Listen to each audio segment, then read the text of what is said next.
오늘 함께 나누실 말씀은 사도행전 1장 4절부터 5절의 말씀으로 떠나지 말고 기다리라, 떠나지 말고 기다리라 라는 말씀 제목으로 여러분과 함께 귀한 은혜와 도전 나누기를 소망합니다. 오늘 이 말씀을 잡은 것은 우리 지난주에 부활 예배를 통해서 부활주일 예배를 통해서 요한복음 마지막 21장을 우리가 나누면서 요한복음 모든 강의를 마쳤습니다. 그 후의 일이 잠깐 궁금해졌습니다. 요한에게 네가 나를 이것들보다 더 사랑하느냐 세 번 물으신 예수님, 그리고 베드로에게 그 사랑을 확인하시고 이제 순교를 당하기까지 너희가 사명을 감당해야 할 것이다 라는 말씀하셨습니다. 그것이 21장의 마지막이었습니다. 그리고 그 후에 제자들의 모습이 조금 궁금해졌습니다. 그래서 오늘은 그 후에 제자들의 모습에 대해서 함께 여러분과 나눠보기를 원합니다. 자, 1장 4절 5절 읽어봅시다. 오늘 본문 말씀입니다. 시작. 사도와 함께 모이사 그들에게 분부하여 이르시되 예루살렘을 떠나지 말고 내게서 들은 바 아버지께서 약속하신 것을 기다리라. 요한은 물로 세례를 베풀었으나 너희는 몇 날이 못되어 성령으로 세례를 받으리라 하셨느니라. 아멘. 부활하시고 나서 예수님께서는 이 땅에 약 한 40여일 동안 계셨습니다. 그 40여일 동안 제자들에게 여러 번 나타나셨고요. 그 하신 말씀들이 성경에 기록되어 있습니다. 오늘 이 말씀은 디베랴 바닷가에 찾아오신 예수님께서 제자들의 사명을 다시 한번 회복시켜 주시고 그리고 다시 제자들과 함께 모였을 때 이런 말씀을 하십니다. 떠나지 말고 기다리라. 예루살렘을 떠나지 말고 아버지께서 약속하신 성령을 받을 때까지 떠나지 말고 기다리라 말씀하십니다. 그러시면서 요한은 세례로 물로 세례를 베풀었지만 너희는 이제 성령으로 세례를 받을 것이라 말씀하십니다. 자, 이 말씀의 주제는 뭡니까? 기다리랍니다. 언제까지? 성령을 받을 때까지 기다리라. 예루살렘에서 떠나지 말고 기다리라. 예전에는 이 제자들이 예수님께서 십자가에 못 박혀 죽으시고 나서 어떻게 했습니까? 예루살렘에서 다 불불이 흩어졌죠. 좌절과 실망 가운데 도망가다시피 예루살렘을 떠났습니다. 그러나 지금 상황은 조금 다릅니다. 부활하신 예수를 만나고 확인하고 그 불같은 열정이 생겼습니다. 특히 베드로 같은 사람은 얼마나 마음이 뜨거워졌을까요? 부활하신 예수님이 찾아오셔서 시몬의 아들 요한아 네가 나를 더 사랑하느냐라고 세 번씩 그 참 주님의 참 그 깊은 질문 가운데 믿음을 고백했던 베드로는 당장 떠나고 싶었을 것입니다. 예수님께서 말씀하십니다. 제자들에게 아니야, 예루살렘을 떠나지 말고 기다리라. 언제까지? 성령을 받을 때까지 기다리라 말씀하십니다. 오늘 이 말씀을 통해서 예수님께서 무엇을 말씀하십니까? 제자들의 사명은 그 열정과 의욕으로 완성되는 것이 아니라 성령과 함께 해야 한다는 것입니다. 물론 지금 마음 같아서는 모든 것 다 할 수 있습니다. 왜 부활하신 주님을 만났으니까, 그 말씀을 받았으니까 이제 두려움 없이 나가서 죽기까지 순교하기로 죽기까지 이제 복음 사명에 자기들이 헌신할 것을 지금 다 다짐한 제자들입니다. 그래서 떠나는데 전혀 두려움이 없습니다. 그런데 예수님께서는 기다리라 말씀하십니다. 오늘 이 기다림에 대한 세 가지 의미를 먼저 살펴보고자 합니다. 첫 번째, 이 기다림의 의미는요, 성령을 받고 떠나라는 이 기다림의 첫 번째 의미는 하나님의 일은 성령의 도우심을 받아야 하는 것입니다. 우리의 의욕과 열정 좋습니다. 그러나 그것은 오래가지 못합니다. 우리가 어떤 문제를 만나거나 어떤 참 감당할 수 없는 일들이 닥쳤을 때에 우리가 감당할 수 있는 것은 한계가 있습니다. 그렇기 때문에 이 마지막 위대한 사명을 감당하기 위해서는 너희들 혼자 떠나지 말고 성령을 받고 떠나라 말씀하시는 것입니다. 오늘 이 말씀은 저와 여러분에게도 동일하게 적용됩니다. 평신도뿐만이 아니라 물론 사역자들 또 예수 믿는 모든 사람들이 이 세상 가운데 살아갈 때에 여러분 사명자라고 하는 것은 선교지에 나가는 사람들 아니면 저 같은 주의 종들만 사명자가 아닙니다. 평신도 여러분들도 분명한 하나님의 사명자들입니다. 그 말씀대로 살아야 하고요. 세상 가운데서 그 말씀대로 살아가는 모습을 보여줘야 하는 것입니다. 그런데 그것이 내 욕심과 내 열정만 갖고 안 된다는 겁니다. 성령을 받았을 때 그 안에서 정말 그 복음대로 살아갈 수 있는 믿음의 능력이 나타나는 것입니다. 그렇지 않습니까, 여러분? 오늘 우리가 처음에 은혜 받고 났을 땐 뜨겁습니다. 마음이 뜨겁습니다. 말씀대로 살아가리라 얼마든지 헌신할 수 있습니다. 그러나 정말 그 믿음대로 나아갈 때 세상이 다 그렇게 순탄하게 잘 되면 얼마나 좋겠습니까? 전도를 해도 전도가 되지 않고 가서 많은 것들 부닥치고 좌절할 때 실망하게 되고 지치게 됩니다. 그런가요? 또 자기의 그 안에 덮어져 있던 은혜로 덮어져 있던 내 성품들이 나타나기 시작합니다. 그렇게 되면은 이제 복음을 전한다고 하지만은 그 복음 밑바닥에는 나의 그 아픈 찌끄러기들이 나타나게 됩니다. 그래서 예수님께서 말씀하시는 것은 성령을 바꿔 떠나라 얘기하시는 것입니다. 성령을 두루마리처럼 옷 입고 그러고 떠나라 이렇게 말씀하십니다. 처음에는 은혜가 우리를 덮을 때는 참 아름답습니다. 우리의 모습이. 그러나 그 은혜가 사라지면은 우리의 참 거칠은 모습이 드러나게 되어 있습니다. 그래서 예수님께서 성령의 9가지 열매가 우리 안에 나타날 수 있도록 성령을 바꿔 떠나라 말씀하시는 것입니다. 여러분, 하나님의 일은 내가 하는 것이 아니라 성령께서 하시는 것입니다. 내 의지를 드릴 때 우리 하나님께서 나와 함께 손잡고 하는 것이지 절대로 내가 하는 것이 아닙니다. 힘도 아니요 능도 아니요 오직 성령의 도우심으로 할 수 있는 것입니다. 오늘 우리가 이것을 예수님의 제자들께 하신 말씀이 오늘 우리에게 될 줄 믿습니다. 우리가 하는 것이 아닌 하나님께서 하시는 것입니다. 그러면은 우리가 어떻게 해야 되겠습니까? 성령의 도우심을 구해야 합니다. 기도하시면서 하나님, 오늘 내가 누구를 만날 텐데 하나님이 함께하여 주시옵소서. 그때 그 자리에 성령께서 역사하실 것입니다. 오늘 내가 살면서 무슨 큰 문제가 있습니까? 기도하십시오. 하나님, 내가 오늘 이 문제를 갖고 나갑니다. 그러나 믿음의 사람답게 이 문제를 해결하게 하여 주시옵소서. 그러나 성령의 도우심 없이 나가면 어떻게 됩니까? 내 지혜가 끝나고 내 생각이 끊어지면 당황하게 되고 두렵게 됩니다. 그것이 우리들의 모습입니다. 그렇게 되면 우리 안에서 믿음의 사람의 모습이 나타나는 것이 아니라 육신의 모습이 나타나게 됩니다. 그래서 예수님께서는 제자들에게 성령을 바꿔 떠나라. 너희가 지금은 뜨거운 마음을 안다. 그러나 그것은 오래가지 못한다 말씀하시는 것입니다. 우리 찬양 가운데 성령의 기름 부으소서 그런 찬양하지 않습니까? 그것이 뭔가요? 우리 안에 성령의 기름이 타야 되는데, 그래야 성령의 기름이 타야 향기로운 예수의 성품이 나타나고 그런 성령의 권능으로 우리가 일을 할 수 있는데, 성령의 기름 부으심이 소멸되면, 성령의 충만함이 떨어지면 뭐라고요? 내가 타게 됩니다. 내가 타면은 육신이 타는 냄새가 나죠. 성령의 아름다운 기름이 타야 되는데 내가 타면은 참 인간의 모습이 나타나게 되는 것이고, 그것이 결국 나를 힘들게 하고 믿음의 모습을 우리가 지키지 못하게 되는 모습을 볼 수 있는 것입니다. 예수님도 공생의 사역, 공생을 처음 시작할 때 어떻게 하셨죠? 세례 요한에게 세례를 받고 나올 때 성령을 받고 공생애를 시작하셨습니다. 하늘에서 음성이 들렸죠. 이는 사랑하는 내 아들이라 하면서 비둘기같이 성령이 임했다고 하셨습니다. 왜냐하면은 하나님의 아들로 이 땅에 오셨지만은 인간의 육신의 옷을 입고 오셨기 때문에 그 위에 성령이 임하셔야 했습니다. 육신의 한계를 초월하기 위한 하나님의 임재가 필요했던 것입니다. 그 성령이 이제 오늘 우리가 함께 하시는 것을 믿으시기를 축복합니다. 자,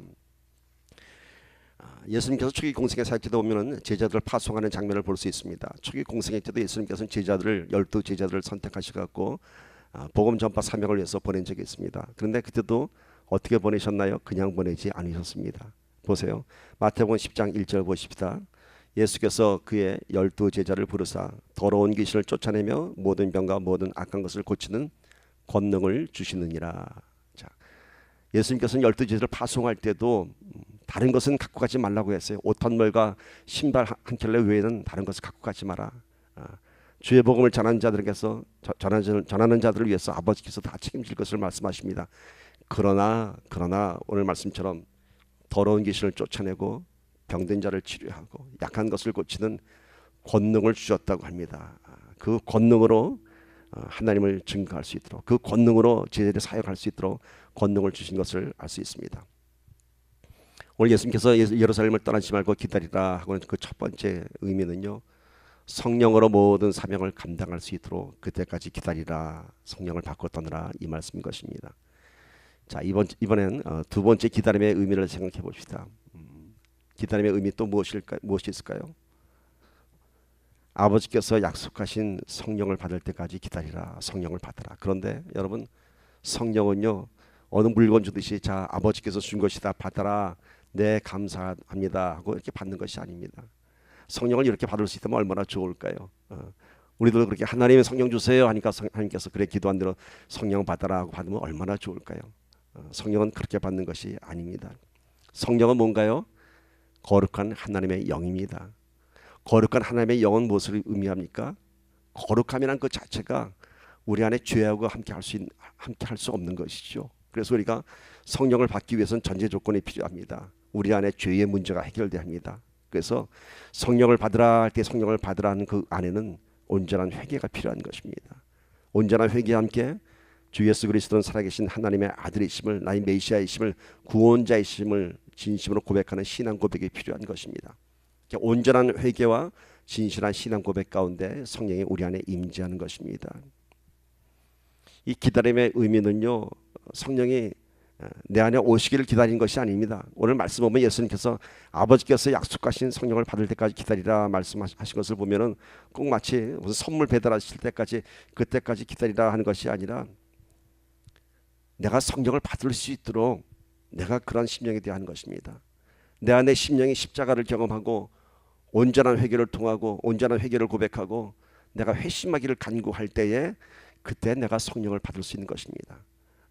기다리는 것이 아니라 성령이 내 안에 올 때 기다리는 것이 아니라 내가 회개하는 심령이 들 때 그때 성령이 내 안에 임재하는 것입니다.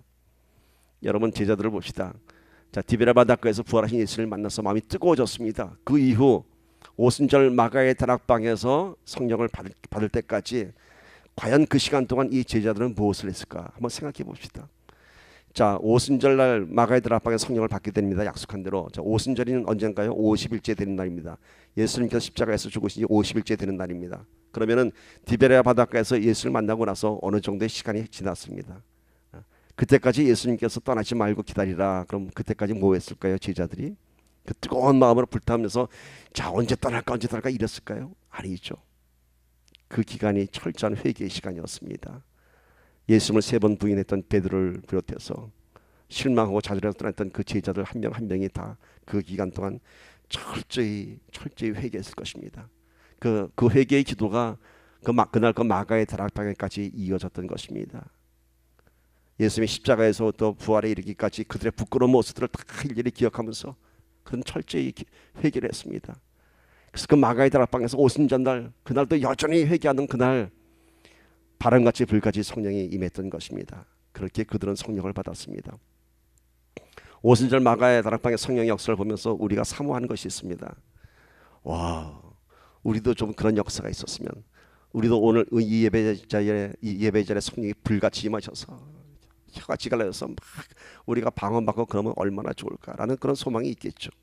그런데 여러분, 이 성령 강림의 역사는 예수님께서도 다시 십자가를 질 수 없는 것처럼 한 번으로 성령이 이 땅에 오신 것입니다. 그런 역사는 그런 불같은 역사가 다시 오는 것이 아니라 이미 오셨습니다. 마가의 다락방에 오신 성령님 떠나지 않으셨습니다. 예수님이 떠나시고 나서 그 성령은 지금도 임재하고 계십니다. 단지 우리가 그 성령을 받아들이지 못하는 심령이 되었기 때문에 우리가 성령의 역사를 체험하지 못하는 것입니다. 그러니까 마가 다락방의 역사를, 큰 역사를 구하는 것이 아니라 이미 오셨습니다. 그러니까 누굴 다스려야 돼요? 내 마음을 다스려야 하는 것입니다. 그러니까 우리는 이거를 잘 이해하지 못하니까 자꾸만 하나님한테만 성령 달라고 합니다. 오늘 밤에 오셔서 나에게 성령 주세요. 불같은 성령 주세요. 아니요, 왔어요. 옆에 계세요. 문 두드리고 계세요. 왜 못 받느냐? 내 안에 아직 죄의 문제, 내 안에 아직 해결되지 않은 문제들이 있기 때문에 거룩한 영이 우리 안에 들어오지 못하는 것입니다. 정말 성령을 사모하기를 축복합니다. 물론 성령 받으신 분들이 있겠죠. 그러나 성령 받은 것은요, 성령의 충만함은 주님 오실 때까지 성령의 충만함이 계속되면 얼마나 좋을까요? 그러나 기름이 떨어지면 불이 꺼지는 것처럼 성령의 충만함은 우리가 삶의 많은 문제들을 부닥칠 때마다 성령의 충만함이 소멸됩니다. 은혜가 메말라가는 것처럼 자꾸만 우리 세상에 와서 부닥칠 때마다 우리 안에 거룩한 영이 자꾸만 소멸돼 갑니다. 왜냐하면 그것은 우리의 이 육신의 모습의 한계인 것입니다. 그래서 늘 성령의 충만함을 구해야 하는 것입니다. 내 안에 기름 부음이 떨어지면 또 하나님 앞에 와서 기도하면서 성령의 충만함을 구해야 하는 것입니다. 신앙생활은 이것이 연속입니다. 그래서 영적인 전쟁이라고 하지 않습니까? 영적인 전쟁이 무엇인가요? 나가서 내가 내 안에 성령의 충만함을 갖고 세상과 부닥치는 것입니다. 그러나 뭐가 더 커야 돼요? 내 안에 성령의 충만함이 더 클 때 세상과 싸워서 이길 수 있는 것입니다. 영적인 전쟁에서 승리할 수 있는 것입니다. 그런데 내 안에 성령의 충만함이 작아지면은 소멸되면은 질 수밖에 없는 것이죠. 질 수밖에 없는 것이죠. 그래서 우리는 지금 성령을 불같이 달라고 기도할 것이 아니라 내가 그 성령을 받아들일 만한 심령이 될 수 있도록 온전한 회개하는 심령, 아버지 앞에 거룩한 심령이 되기를 간절히 소망합니다. 성령을 받는 것은 오늘 이 말씀은 아버지가 약속하신 성령을 받으라 할 때 꼭 아버지가 주시는 것 같지만은 하나님의 의지가 아니라 우리의 의지인 것입니다. 제자들 때하고 우리 때하고는 좀 다릅니다.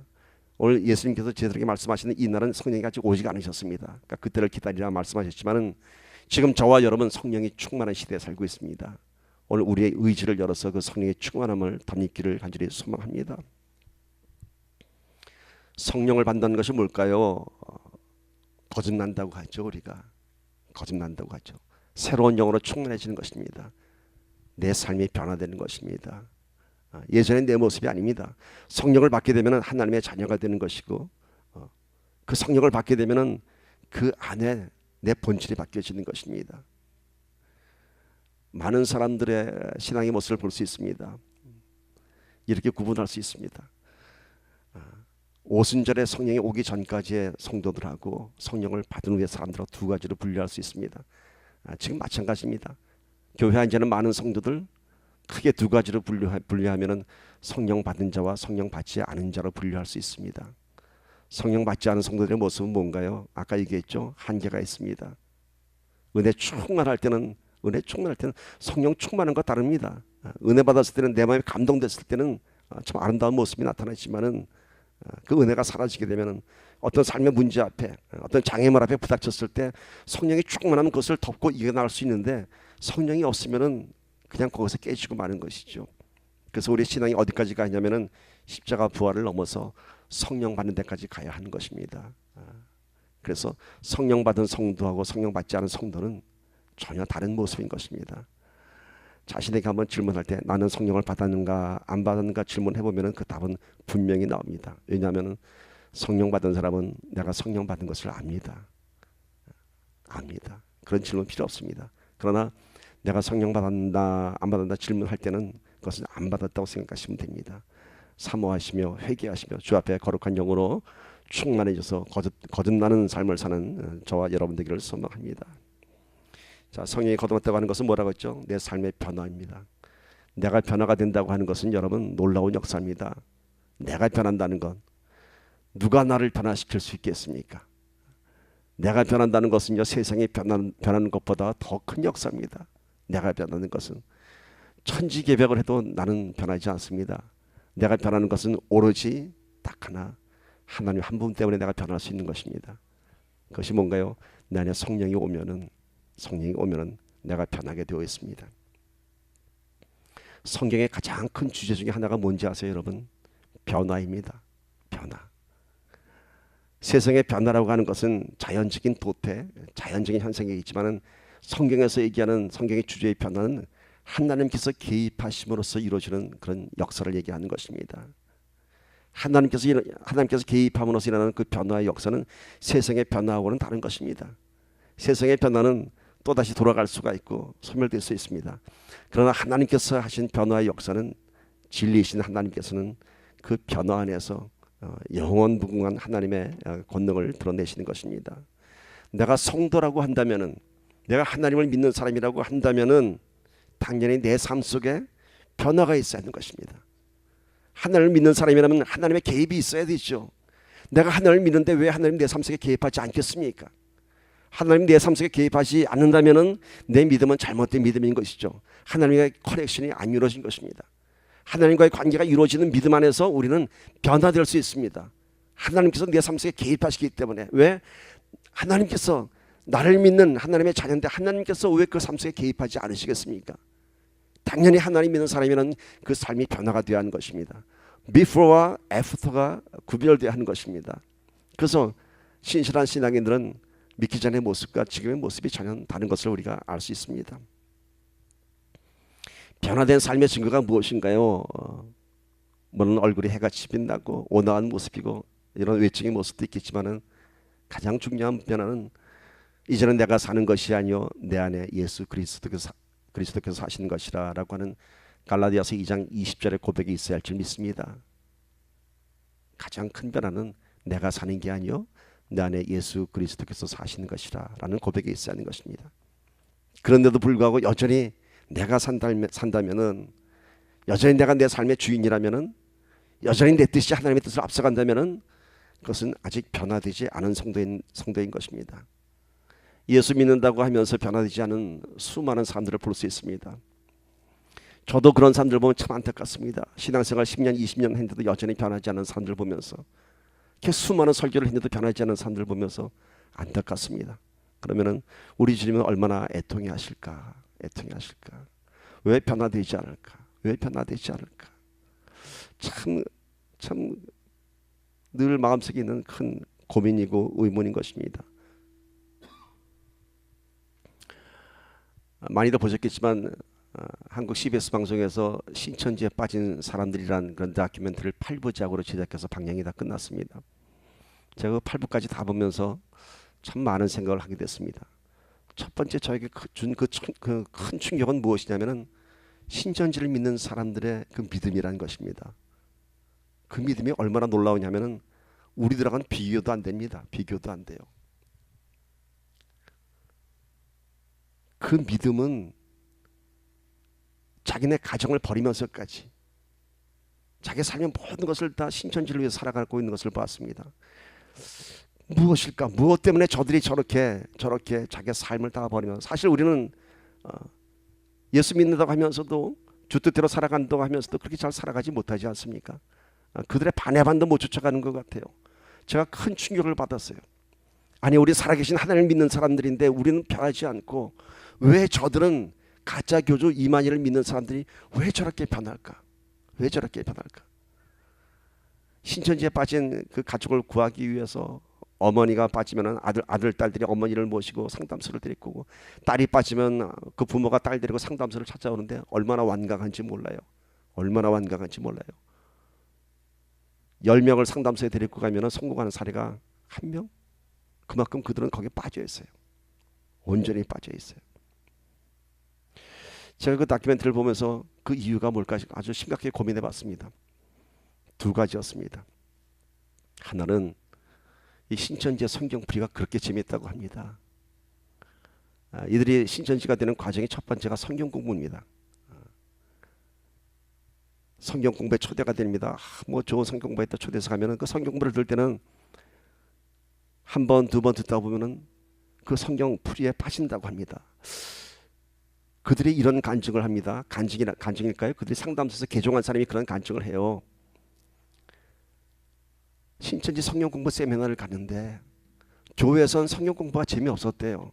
잘 이해도 되지도 않고 지루하기만 했는데 신천지 성경 공부를 갔더니 그렇게 재미있대요. 그게 뭘까요? 왜 기존 교회들은 지루한 성경 공부를 하게 하고 성도들이 보링하게 하고 빠져들지 못하게 하고, 신천지의 잘못된 그런 이단 교리는 왜 그들을 이렇게 빠져들게 할까? 무슨 차이일까라고 생각해 봤습니다. 딴 게 아니에요. 그들이 해석하는 성경풀이 비유 해석은 다 잘못된 것입니다. 다 잘못된 것이에요. 근데 그것이 누구 위주로 되어 있냐고요?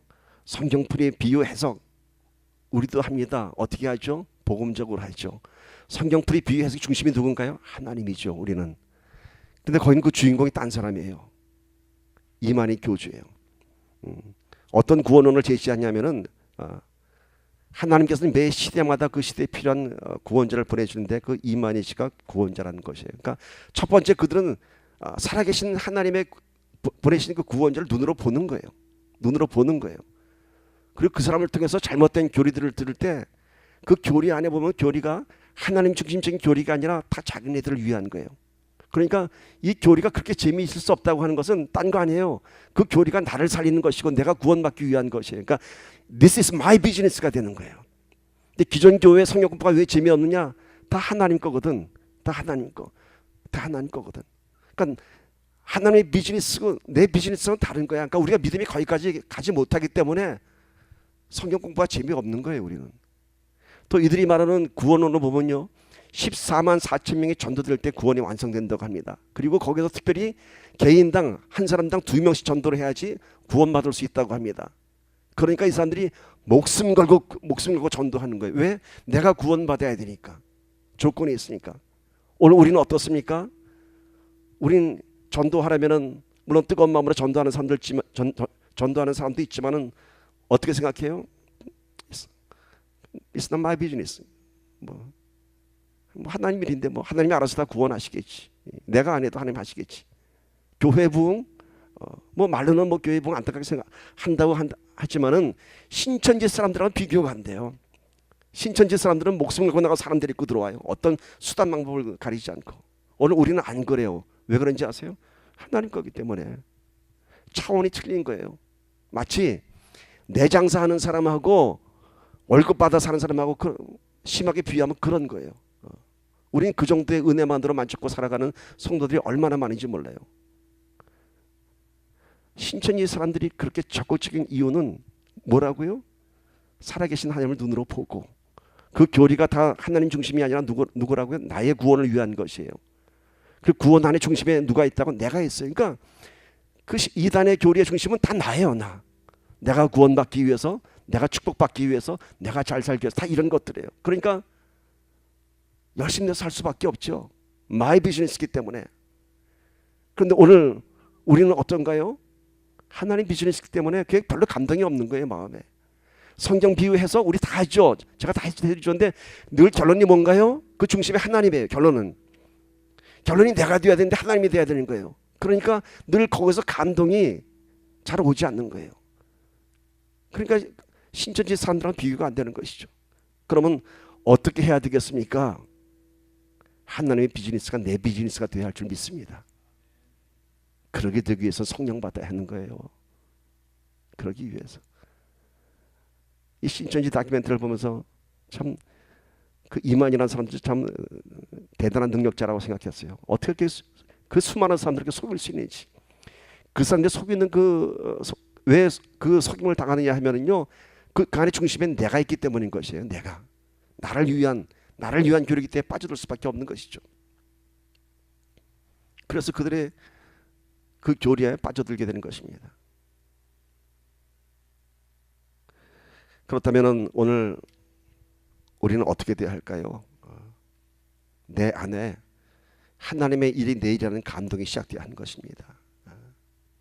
그래서 예수님께서 말씀하신 기다림의 두 번째 의미에 성령을 받고 떠나라 그 두 번째 의미에 성령을 받아야 하는 그 가장 큰 의미는 이 일이 너의 일이 아니라 하나님의 일이 되어야 하는데 하나님의 일이 곧 너의 일이 되어야 한다는 것입니다. 복음 전파하는 것이 하나님의 비즈니스가 아니라 내 비즈니스가 되어야 하는 것이에요. 왜? 내가 하나님을 사랑하기 때문에. 왜? 내가 하나님의 자녀이기 때문에. 제가 언젠가 그런 얘기했었죠. 집에 무슨 고물을 파는데 그 고물 수거하러 온 사람이 멕시칸인데 보니까 많은 어린아이를 데리고 왔어요. 근데 한 7살이나 됐을까는 그 조그만 멕시칸 아이가 그냥 그 고초를 어깨에다 짊어지고 아빠를 도와주는 것을 보고 제가 감동받았어요. 아들이니까. 아빠는 좀 핸디캡인지 말을 잘 못하더라고요. 그러니까 부족한 아빠를 위해서 그 조그만 아이가 나와서 그 고초를 짊어지고 그 더러운 일을 하는 걸 보고 제가 감동받았어요. 왜? 아들이기 때문에 하는 것이에요. 여러분 오늘 우리에게 주어진 사명이 뭔가요? 우리 아버지이기 때문에 우리가 하는 것입니다. 하나님의 일이 남의 것이 아닙니다. 내 일이 되기를 간절히 소망합니다. 내 일입니다. 내 일. 내가 구원받는 것이 뭔가요? 하나님의 자녀가 되는 것입니다. 좀 그런 차원에서 우리가 오늘 우리의 신앙을 다시 해석한다면은 신천지보다 더 뜨거운 성도가 될 줄 믿습니다. 이러한 감동이 어디서부터 시작되어야 됩니까? 바로 내 삶의 본질을 들여다봐야 합니다. 왜 하나님이 내 인생의 주인이 되어야 하는 감동이 어디서부터 시작되어야 하냐면은 내 삶의 본질을 들여다봐야 합니다. 내 삶의 한계를 봐야 되고요. 내 삶의 공허함을 봐야 됩니다. 여러분 성경의 큰 주제가 변화라고 했습니다. 이 세상이 어떤 세상이었습니까? 창세기 1장 보세요. 세상의 혼돈과 암흑과 공허 가운데 있을 때 하나님께서 그 혼돈과 암흑과 참 혼란스러운 그 땅을 천지 창조하셨습니다. 혼돈과 암흑과 공허한 땅도 하나님이 기입하시니까 아름다운 땅 에덴 동산이 되었습니다. 여러분, 내가 지금 성도로 산다고 하는 것은 지금 혼돈과 암흑과 공허 가운데 사는 내 삶 속에 예수님이 들어오신 것입니다. 어떻게 들어와요? 혼돈 대신에 진리가 들어오고 그 어두움 암흑 가운데 빛이 들어오시고 공허한 내 삶 속에 예수의 공의가 들어오는 것입니다. 천지를 창조하신 것처럼 오늘 우리의 삶의 본질을 들여다봤을 때 내 삶이 공허하고 어둡고 혼돈할 때에 우리가 예수님 내 삶 속에 들어오면 그 혼돈스러운 것들이 진리로 바뀌어질 것이고요, 어둠이 빛으로 채워질 것이고 공허함이 예수의 공의로 가득 차게 되는 것입니다. 그래서 내 삶이 변화가 되는 것입니다. 여전히 내가 내 삶의 주인이 된다고 하는 것은요, 여전히 내가 예수 믿는다고 하면서도 내가 내 삶의 주인이 살면은 우린 그 암흑과 공허함과 혼돈을 떠날 수 없습니다. 계속 그 가운데서 부닥칠 수밖에 없는 것입니다. 여러분, 여러분의 삶을 맡기십시오. 간절히 부탁합니다. 여러분에게 암흑과 공허와 혼돈을 여러분이 다스릴 수 없습니다. 오직 하나님께서, 빛으로 오신 예수님께서 여러분의 삶을 바꿔놓을 줄 믿습니다. 네가 더 나를 사랑하느냐, 네가 더 나를 사랑하느냐. 지난 한 주간 내내 이 말씀이 제 심령을 부닥쳤습니다. 네가 나를 사랑하느냐, 그러면 내 양을 사랑해야지. 다시 한번 여러분들을 더 뜨겁게 사랑하기로 결단했습니다. 물론 예전에도 사랑했죠. 그 사랑이 식지 않도록 더 뜨겁게 사랑하겠습니다. 이제는 하나님의 비즈니스가 저와 여러분의 비즈니스가 되어야 합니다. 여러분, 세상의 비즈니스는 기껏해야 돈 버는 겁니다. 세상의 비즈니스는 남 속여야 돈 벌죠. 많은 일들이, 물론 참 진실한 비즈니스도 있지만은, 여러분, 하나님의 비즈니스는 뭔가요? 진리를 선포하며 살아가는 것입니다. 하나님의 비즈니스로 성공하기를 축복합니다. 기다림의 세 번째 의미는 뭔가요? 기다려라. 세 번째 의미는 이제 너희가 성령을 받으면은 예루살렘 떠나게 돼 있어 얘기한 겁니다. 지금 급하게 떠나려 하지 마. 성령 받으면은 떠날 수밖에 없어. 지금 뜨거운 것보다 성령 받으면은 하나님께서 너희들을 인도하게 돼 있어. 예수님께서 그 말씀하시는 것입니다. 성령을 받기 전에 떠나면 너희의 의지가 되지만은 성령을 받고 떠나면은 하나님의 의지가 개입하는 것입니다. 하나님의 인도가 개입하는 것입니다. 이것이 뭔가요? 사도행전 1장 8절 보십시오. 오직 성령이 너희에게 임하시면, 이렇게 얘기하지 않습니까? 너희가 성령을 받으면은, 성령이 너희에게 임하시면 너희가 권능을 받고 예루살렘과 온 유대와 사마리아와 땅끝까지 이르러 내 증인이 되리라 하시더라. 되리라 하시더라. 이게 뭔가요? 숙명적인 거죠. 성령을 받으면 너희가 떠날 수밖에 없어. 권능을 받고 떠날 수밖에 없어. 이렇게 말씀하시는 것입니다. 그러니까 지금 떠나지 말고 기다리라 한 얘기는 성령 받으면 그때 떠날 수 있어. 그러니까 지금 좀 참어. 성령의 충만을 받고 권능을 받고 너희 회개하고 다시 한번 거듭난 심령으로 떠나. 그때 하나님의 도우심을 받을 수 있는 거야. 이렇게 말씀하시는 것입니다. 그렇게 말씀하시고 예수님은 하늘로 승천하셨습니다. 그러니까 예수님께서 승천하시기는 마지막 하신 말씀이 바로 이거예요. 성령 받고 떠나라. 그리고 성령을 받으면은, 성령이 너에게 임하시면은 너희가 권능을 받고 그때 비로소 예루살렘과 온 유대와 사마리아 땅끝까지 이르러 내 주인이 되리라 말씀하신 것입니다. 그래서 그 뒤에 곧바로 사도행전 2장에 오순절 날에 성령 받는 장면이 기록되지 않습니까? 자, 드디어 저희들이 성령을 받았습니다. 어떻게 됐나요? 사도행전에 놀라운 역사가 시작되지 않습니까? 예수님께서 하시던 그 기사와 이적이 제자들을 통해서 시작되었습니다. 예수를 믿는 자들이 하루에 3,000명이나 됐다고 합니다. 세례를 받고. 얼마나 놀랍습니까? 한번 그 현장을 봅시다. 사도행전 2장 38절 41절입니다. 시작. 베드로가 이르되 너희가 회개하여 각각 예수 그리스도의 이름으로 세례를 받고 죄 사함을 받으라. 그리하면 성령의 선물을 받으니 그 말을 받은 사람들은 세례를 받음에 이날에 신도의 수가 3,000이나 더하더라. 자, 베드로가 성령 받고 나서 첫 번째 한 설교입니다. 첫 번째 한 설교가 뭔가요? 여지없이 회개하랍니다. 회개하라. 회개하여 예수 그리스도의 이름으로 세례를 받으라. 죄 사함을 받으라. 그러면은 뭐라고요? 성령을 선물로 받으니. 성령 받는 것 앞에 뭐가 전제 조건이 되죠? 회개입니다. 회개. 베드로의 첫 번째 설교가 회개입니다. 베드로는 이날 위대한 설교자의 변화가 된 모습을 볼 수 있습니다. 그의 이 설교에 모든 사람들이 회개하고 3,000명이나 그날 세례받고 회개했다고 합니다. 놀랍지 않습니까? 이날 이 베드로의 설교는 위대한 설교였습니다. 왜일까요? 내가 받은 변화를 외치는 겁니다. 내가 그렇게 회개하고 성령 받았더니 이렇게 된 겁니다 라고 베드로가 얘기하는 겁니다. 그래서 나처럼 회개하여 예수 그리스도의 이름으로 세례를 받고 죄사함을 받으라. 그리하면 너희가 성령을 받으리라. 이렇게 얘기합니다. 회중을 움직이는 말씀의 권세자가 됐습니다. 베드로가. 왜요? 그는 부활하신 예수님을 보았고 예수를 만났습니다. 그리고 성령으로 거듭났습니다.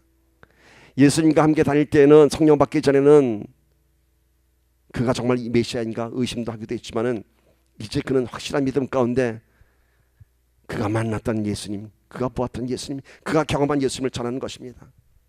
전도의 능력은요, 우리의 지식에서 나오는 것 아닙니다. 우리가 예수 만난 그 체험에서 나오는 것입니다. 내가 만난 예수님을 전하는 것입니다. 그래서 내가 먼저 예수님을 만나고 보고 느끼고 체험해야 하는 것입니다. 내가 먼저 성령의 역사를 체험할 때 전도의 능력이 나타나는 것입니다. 오늘 베드로의 이런 능력 있는 메시지는요, 성령으로 거듭났을 때 우리 하나님께서 함께 하신, 그래서 그 신령들마다 다 회개하는 역사가 일어났던 것입니다.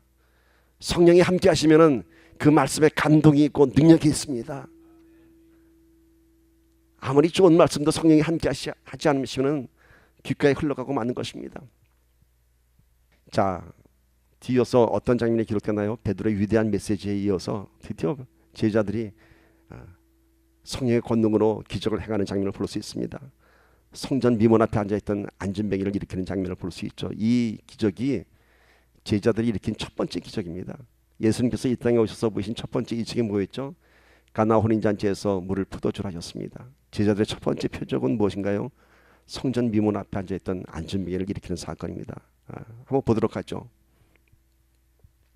사도행전 3장 1절 10절 보면은 이러한 사건이 기록되어 있죠. 제9시 기도 시간에 베드로와 요한이 성전에 올라갈새 나면서 못 걷게 된 이를 사람들이 메고 오니 이는 성전에 들어가는 사람에게 구걸하기 위하여 날마다 미문이라는 성전 문에 두는 자라.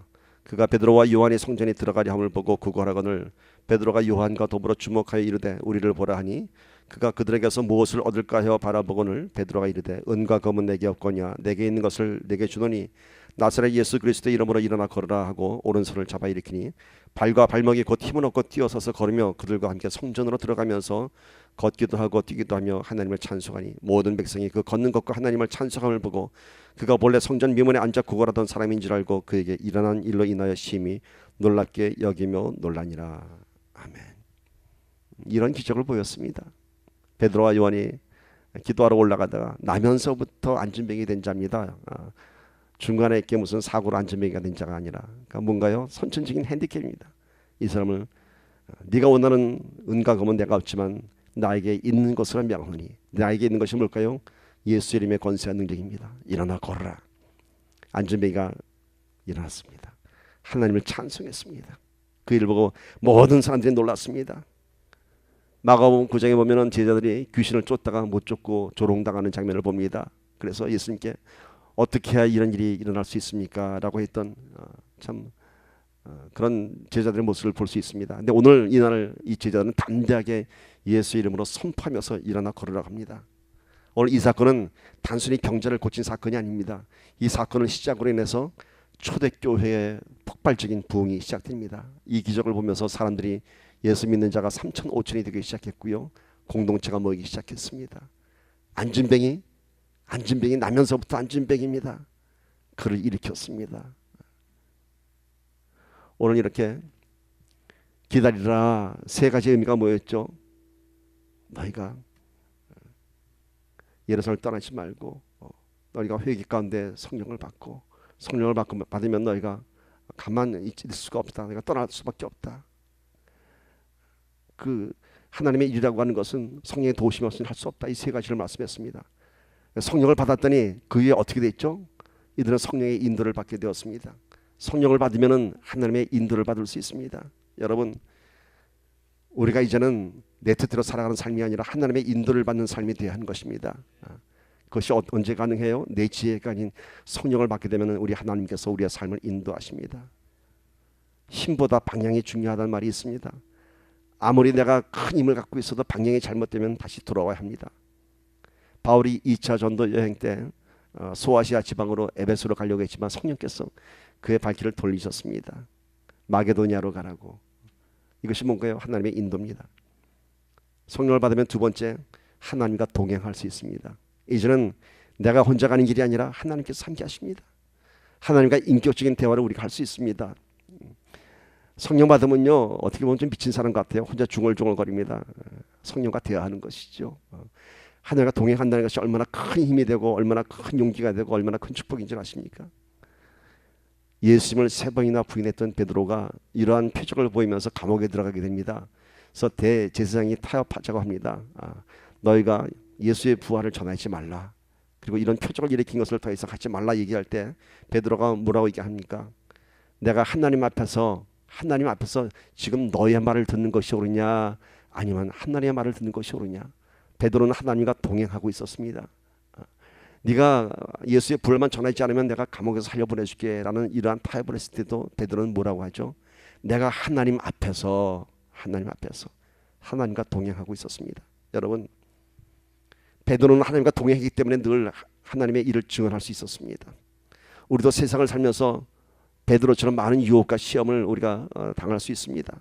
바로 그때 베드로의 말처럼 내가 하나님 앞에 서 있다면, 내가 성령과 동행한다면 우리는 담대한 믿음을 선포할 수 있습니다. 우리가 어떤 길을 선택해야 할 것인지 분명한 답을 얻을 수 있습니다. 왜?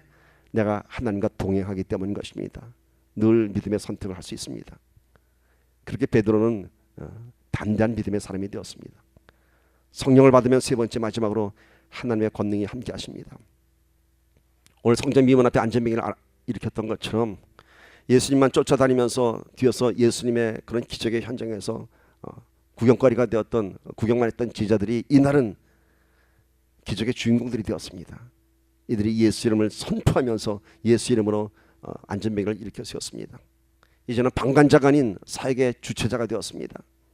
안전병이를 보고 구원의 손길을 내밀었습니다. 일어나 걸어라. 나면서부터 안전병이 된 자입니다. 40세가 됐다고 합니다. 여러분, 이것이 무엇을 의미하겠습니까? 나면서부터 안전병이 된 자입니다. 오늘 우리가 나면서부터 죄인인 자들 아닙니까?